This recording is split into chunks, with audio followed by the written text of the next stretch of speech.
Hello friends, I am Pushpendra Gautam. जैसा कि आप लोग जानते हैं कि पिछले जो लेक्चर्स हमारे हो चुके हैं वो हमने हिस्ट्री के आपको काफी सारा जो है डिटेल्स में बता दिया है। ये जितने भी युद्ध हुए थे यूरोपियों से रिलेटेड और बाकी भी युद्ध हुए हैं उनके बारे में हमने आपको यहाँ पे बताया है। आज जो हम बताएंगे कि यहाँ पे जो हमारे यहाँ पे इस प्रकार से यहाँ पे आकर के भारत के लोगों को इन्होंने अंग्रेजों ने उपनिवेश अपना बनाया और कैसे यहाँ पे वो लूटखोरी करते थे, किस प्रकार से वो यहाँ पे प्रशासन चलाते थे, कैसे उन्होंने व्यापार पर एकाधिकार करा, इसकी सारी डिटेल हम इस लेक्चर में आपको बताने वाले हैं। तो चलिए हम देखते हैं। सबसे पहले जो आपको इसमें बताएंगे कि उपनिवेशवाद के जो है आरसी दत्त के अनुसार अगर जो बात करें तो उपनिवेशवाद की इनकी बुक जो है किताब में बताया है कि अंग्रेजों ने किस प्रकार से औपनिवेशिक चरण मतलब कई चरणों 3 चरणों में जो है ये बुक्स को मतलब अंग्रेजों के द्वारा शोषण किया गया था, किस प्रकार से इसके बारे में यहाँ पे बताया है। कौन थे? आरपी दत्त थे। तो हुआ यह था कि एक्चुअल में इसमें जो पहला जो इनका चरण था वाणिज्यिक पूंजीवाद का चरण था, दूसरा जो चरण था वो औद्योगिक पूंजीवाद का चरण था, तीसरा जो चरण था वो वित्तीय पूंजीवाद का चरण था। पहले वाले का सन था 1757 ईस्वी से 1813 ईस्वी तक जो पहले वाले का चरण था। दूसरे वाले का 1813 ईस्वी से 1858 ईस्वी तक का जो चरण था। तीसरे वाले का चरण था 1858 ईस्वी से 1858 ईस्वी से 1947 ईस्वी तक के इन्होंने 3 चरणों में किस प्रकार से अंग्रेज जो है यहाँ पे आकर के शोषण किए थे। तो पहला जो हमारा चरण था वो वाणिज्यिक पूंजीवाद का चरण था। इसके बारे में देखेंगे हम।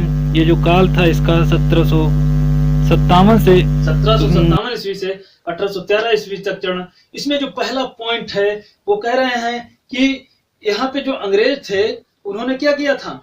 यहाँ पे जो अंग्रेज थे उन्होंने भारतीय क्षेत्र व्यापार पर अपना एकाधिकार जमा लिया था। और दूसरा जो था इनका जो चरण था एक प्रकार से भारतीय सत्ता पर नियंत्रण स्थापित करना और क्या क्या भारत और सरकारी राजस्व पर जो है कब्जा करना था।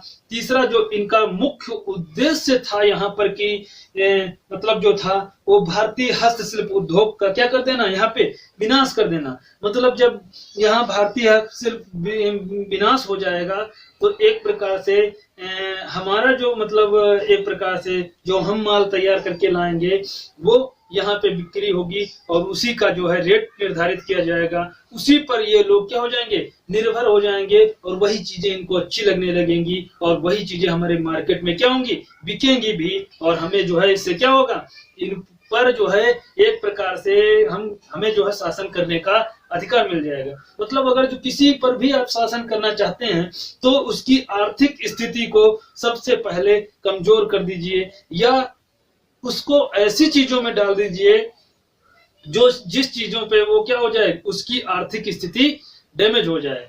मतलब वहां की जो मतलब अंग्रेज वहां से कपड़ा अगर लेकर आएंगे तो ये लोग खरीदेंगे तो इनके जो पैसा है वो अंग्रेजों के पास जाएगा। ये लोग कपड़े पहनेंगे, अब पैसा अंग्रेजों के पास जाएगा तो दोबारा पैसा क्यों फिर से अंग्रेजों के हाथों से इनके पास लाने के लिए क्या करेंगे, ये लोग कुछ ना कुछ काम करेंगे तभी इनको पैसा दिया जाएगा। इस प्रकार से इनकी आर्थिक स्थिति को दुर्बल कर दिया गया था और अंग्रेज यहाँ पे क्या करते थे, शासन करते थे। अब ये हुआ दूसरा जो चरण था वो हमारा था औद्योगिक पूंजीवाद का चरण। इस चरण में हुआ यह था, इसको औद्योगिक पूंजीवाद का चरण इसलिए बोला गया क्योंकि इंग्लैंड में जो था उस समय जो है उद्योग जो था एक प्रकार से बहुत अधिक विकसित अवस्था में पहुंच चुका था। यहाँ से जो कच्चा माल था वो तैयार माल था वो इंग्लैंड की बाजारों में पहुंच जाता था। यहाँ से जो तैयार माल होता था वो इंग्लैंड की बाजारों में पहुंच जाता था। अब इंग्लैंड में जो था काफी अधिक जो है माल पहुंचने लगा तो वहां पे उद्योगों का विकास होने लगा और यहाँ के उद्योग क्या होने लगे, एक प्रकार से नष्ट होने लगे। यहाँ जब कोई मतलब यहाँ का कच्चा माल बाहर चला जाएगा तो यहाँ क्या उद्योग होगी, यहाँ हस्तशिल्प उद्योग था जो चल रहा था, विकसित अवस्था में था, उसका क्या होने लगा, धीरे धीरे विनाश होने लगा। यहाँ से कच्चा माल कहाँ पहुंच जा रहा, सीधा यूरोप पहुंच जा रहा। और यूरोप से क्या हो रहा है, कपड़े वगैरह वगैरह बन के जितने भी आ रहे थे वो फिर से भारत में आ रहे थे। तो इस प्रकार से मतलब यहाँ से गया और फिर यहीं से फिर वहीं फिर आ गया बन के, और यहाँ से जब ले गए थे तो उसको बहुत ही कम दाम पर ले गए थे। जब वहां से लेकर आए वो लोग, तब उसको बहुत ही अधिक दाम पर यहाँ भारत में बेच रहे थे। तो ये एक प्रकार के धन के निष्कासन सिद्धांत से रिलेटेड है। तो इस मतलब इस क्षेत्र में हुआ ये था कि उपलब्ध एक प्रकार से मतलब जो भारत में बनती थी वस्तुएं उन वे थी सस्ती मतलब एक प्रकार से थी अंग्रेजों की वस्तुओं की तुलना में मतलब अंग्रेजों की वस्तुओं की तुलना में यहाँ की जो वस्तुएं थी वो महंगी थी, क्योंकि वो मशीनीकरण के द्वारा बनी हुई वस्तुएं थी। और अंग्रेज यहाँ पे क्या करते थे, अंग्रेज जो अपनी मतलब वस्तुएं लेके आते थे उसको सस्ते दाम पे लॉन्च करते थे यहाँ पे जो वस्तुएं बनती थी, और गुणवत्ता में भी खराब होती थी। फलस्वरूप क्या हो गया, हस्तशिल्प उद्योगों का विनाश हो गया और अंग्रेज यहाँ पे शासन। 1813 ईस्वी में एक प्रकार से एक अधिनियम बनाया गया था जो रेगुलेटिंग एक्ट 1813 ईस्वी आपने पढ़ा होगा, ये लास्ट में बना। तो इसमें हुआ ये था कि इसमें मिशनरियों को आने की अनुमति दे दी गई थी, और भी एक रूल पारित किया गया था इसमें कि अब कंपनी का व्यापारिक का अधिकार समाप्त कर दिया गया था, और वाणिज्यिक पूंजीवाद में वो था कि कंपनी का ही उस पर अधिकार था, लेकिन औद्योगिक पूंजीवाद के चरण में इसको खत्म कर दिया गया था कंपनी के व्यापार। आपसे क्वेश्चन पूछा जा सकता है एग्जाम में कि बोलो किस मतलब पूंजीवाद चरण के अनुसार जो था अंग्रेजों का मतलब एक प्रकार से कंपनी का व्यापारिक का अधिकार समाप्त कर दिया गया था। वो दूसरा था औद्योगिक पूंजीवाद का चरण। तीसरा जो था वो हमारा था वित्तीय पूंजीवाद का चरण। वित्तीय पूंजीवाद का जो चरण था, ये जो चरण था वित्तीय पूंजीवाद का, ये 1858 ईस्वी से 1947 ईस्वी तक था। हम पहले बता दिया। इसमें यह हुआ था इंग्लैंड में जो थी, इंग्लैंड में बहुत ही अधिक यहाँ से मतलब यहाँ का जितना भी माल था, जो कच्चा माल था, वो इंग्लैंड पहुंच जाता था। अब बहुत भारी मात्रा में जो है इंग्लैंड में मतलब कच्चा माल पहुंचने लगा। अब रीजन ये हुआ कि ऐसे कच्चे माल को एक प्रकार से इसकी मजदूरी कौन करे। सभी कंपनियों को मतलब 1813 ईस्वी में मिल गया था अधिकार कि सभी लोग जो है यहाँ से मतलब व्यापारी का अधिकार कंपनी का समाप्त कर दिया। तो बहुत से इंग्लैंड के लोग यहाँ से कच्चा माल ले जा करके इंग्लैंड में ले जाने लगे, और क्या होने लगे, फलस्वरूप अब मजदूरी की वहां पे क्या हो गई, वहां पे धन बहुत इकट्ठा हो गया था। मतलब एक प्रकार से पूंजी बहुत ही अधिक मात्रा में इकट्ठा हो गई थी। अब हुआ ये कि मजदूरों की एक प्रकार से खरीद फरोख्त होने लगी कि मजदूरों की संख्या कम हो गई, और जो यहाँ से कच्चा माल ले जा रहे थे उनकी संख्या क्या हो गई, ज्यादा हो गई। फलस्वरूप मजदूरी के लिए संघर्ष होने लगा। कहने लगे कि भाई कोई ज्यादा रुपया दे रहा था मजदूरी के लिए, कोई कम दे रहा था। पहले क्या था, कंपनी का व्यापारी का कंपनी जो देगी वही लेंगे, लेकिन अब सभी लोग अपने अपने मतलब ये हो गया कि कोई जरूरी थोड़ी नहीं थी कि कंपनी ही अब माल लेके जाएगी। जो जल्दी वहां पे मतलब जिसका माल वहां पोर्ट पे जितनी जल्दी से सप्लाई हो जब हट जाएगा उतनी जल्दी से वो दोबारा लेके आ जाएगा, उसका ज्यादा विकास होगा। तो हुआ ये, इसका जो है मतलब एक प्रकार से होड़ लग गई मजदूरी के लिए। और मार्क्स एवं एंजल की एक पुस्तक है द कम्युनिस्ट मैनिफेस्टो। मार्क्स और एंजल्स की जो पुस्तक है वो पुस्तक जो है वो कम्युनिस्ट मैनिफेस्टो।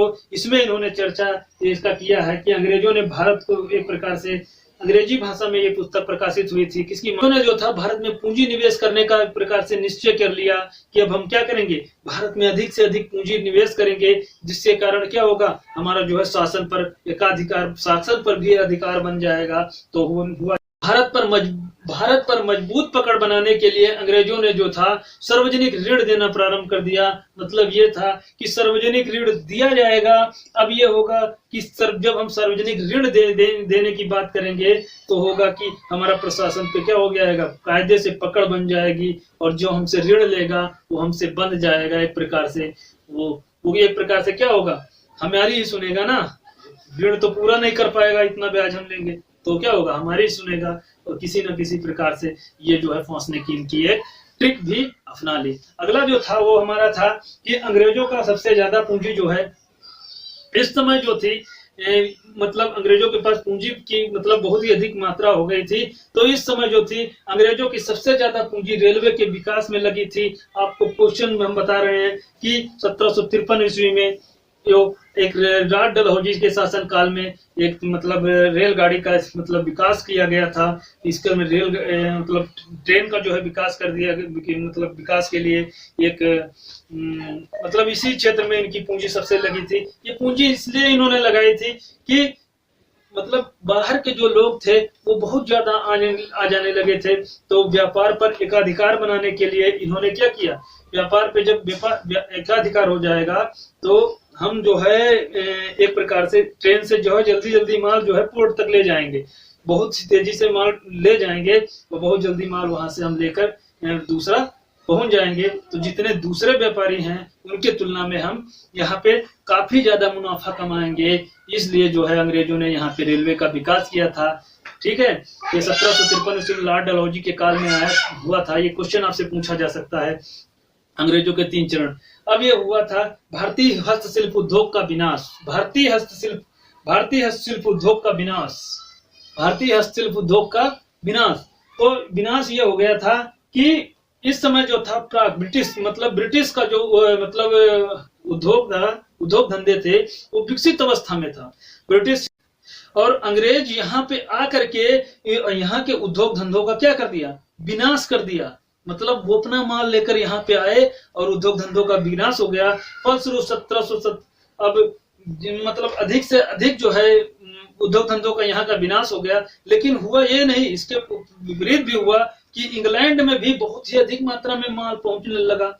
तो हुआ ये 1600 से 1757 ईस्वी तक, 1600 से 1757 ईस्वी तक अंग्रेज यहाँ पे आते थे और क्या लेते थे, व्यापार करते थे। व्यापार करने के बदले में एक प्रकार से वो वहां से सोने से बनी हुई चीजें लेकर आते थे, और इसके मतलब पूंजी की जब उनके पास कुछ कमी ऐसा लग गया तो वहां से ये लोग सोना लेकर आते थे और सोने से यहाँ से जो है वस्तुएं लेकर के जाने लगे। और 1600 से 1757 ईस्वी तक की ये बात की जा रही थी। भारतीय वस्तुओं के घबरा करके एक प्रकार से भारतीय वस्तुओं से मतलब जो है कच्चा माल यहाँ से बहुत अधिक मात्रा में पहुंचने लगा। तो ब्रिटिश की सरकार जो थी, ब्रिटेन की सरकार, वो एक प्रकार से बहुत ही मतलब घबरा गई कि ये तो हमारे एक प्रकार से वहां के लोग कहने लगे कि भारतीय माल जो है वो हमारे सोने के कमरों में क्या हो चुका है, प्रवेश कर चुका है, इसको हम किसी प्रकार से रोके।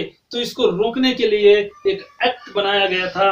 1700 से 1720 ईस्वी तक का जो एक्ट था, रॉबिन्सन क्रूसो एक उपन्यास में एक डेफो नामक अंग्रेज था, उसने जो है ये बताया है कि भारतीय जो है मतलब भारतीय कपड़े हमारे जो है एक प्रकार से सोने के कमरों में, भारतीय कपड़े जो थे हमारे घरों के सोने के कमरे में प्रवेश कर गए हैं, इनको जो है प्रवेश कर गया है। इंग्लैंड की सरकार ने इस प्रकार से 1700 से 1720 ईस्वी तक का एक नियम बना दिया कि अब जो है एशिया का कोई भी कपड़ा यहाँ पे हमारे देश में ना खरीदा जाए, मतलब खरीद नहीं सकते हैं, मतलब एशिया का कोई कपड़ा इंग्लैंड में कब खरीदारी नहीं की जाएगी। अब क्या हुआ, 1760 ईस्वी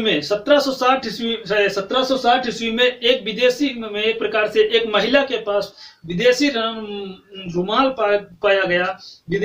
पाया गया, जिसके कारण उस पे 200 पाउंड का जुर्माना भी लगाया गया था। ये जो थे कंपनी के कार्यकर्ता भारतीय बुनकरों से एक प्रकार से दबाव डाल करके, कंपनी के जो कार्यकर्ता थे वो भारतीय व्यापारियों पे दबाव डाल करके उनसे सस्ते में काम करवाना के मतलब एक प्रकार से करार करवा लेते थे, उनसे काम करवाने का मतलब करार करा लेते थे। अब ये किसान मतलब यहाँ के जो मजदूर थे उनकी स्थिति बहुत ही शोचनीय हो गई, बहुत ही दयनीय हो गई। इस प्रथा को बोला गया था ददनी प्रथा बोला गया था।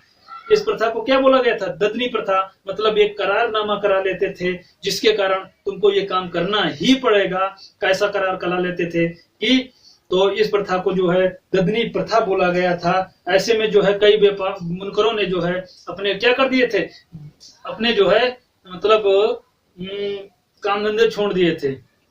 कई बुनकरों ने जो है मतलब जो बुनते थे, सिलाई वगैरह करते थे, कपड़े बुनते थे, उन्होंने अपना भी मतलब काम छोड़ के अब बैठ गए। 18वीं शताब्दी के अंत तक देश में जो है देश का एक प्रकार से हस्तशिल्प उद्योग जो था वो विकसित अवस्था में तो था, लेकिन इंग्लैंड से जो बनी हुई वस्तुएं थी वो यहाँ पे आकर के भारतीय बाजारों में पट गई। अब पटने पे ये हो गया कि मतलब यहाँ पे आके एक प्रकार से इंग्लैंड की जो वस्तुएं थी वो सस्ती थी यहाँ की वस्तुओं की तुलना में। अब क्या हो गया, फलस्वरूप भारतीय हस्तशिल्प उद्योग का विनाश हो गया। अब भारतीय हस्तशिल्प उद्योग का विनाश होने पर अब ये हो गया कि बहुत से मजदूरों ने कि एक प्रकार से जो यहाँ पे बुनकर थे, काम करने वाले बुनकर थे, उनका जो है अपना हस्तशिल्प मतलब उद्योगों से हाथ धोना पड़ गया। यहाँ के उद्योग धंधे नष्ट हो गए, हस्तशिल्प उद्योगों का विनाश हो गया। कब? 18वीं शताब्दी में हुआ था, ध्यान रखना, 1700 से 1800 ईस्वी तक के बीच का। तो ये हस्तशिल्प उद्योगों का विनाश हो गया। बहुत से मजदूरों को मतलब कि लोगों ने अपने किसान काम धंधे छोड़ने पड़ गए। अब कुछ लोगों ने क्या किया कि कुछ लोगों ने तो मजदूरी करना स्टार्ट कर दिया उन्हीं की, और कुछ लोगों ने क्या किया, जिनके पास पैसा था उन्होंने खेत खरीद लिए और खेती करने लगे, और जिनके पास कुछ भी नहीं था वो बेचारे आज भी मजदूर बने हुए हैं। ये स्थिति जो है पनप गई अंग्रेजों के शासनकाल में। अगला जो लेक्चर होगा वो हमारा धन के निष्कासन के सिद्धांत पर रिलेटेड होगा। दोस्तों, अगर जो वीडियो अच्छा लगे तो इसको लाइक शेयर सब्सक्राइब जरूर करना, ये आपसे हमारी रिक्वेस्ट है। वो वीडियो देखने के लिए आपको बहुत बहुत धन्यवाद।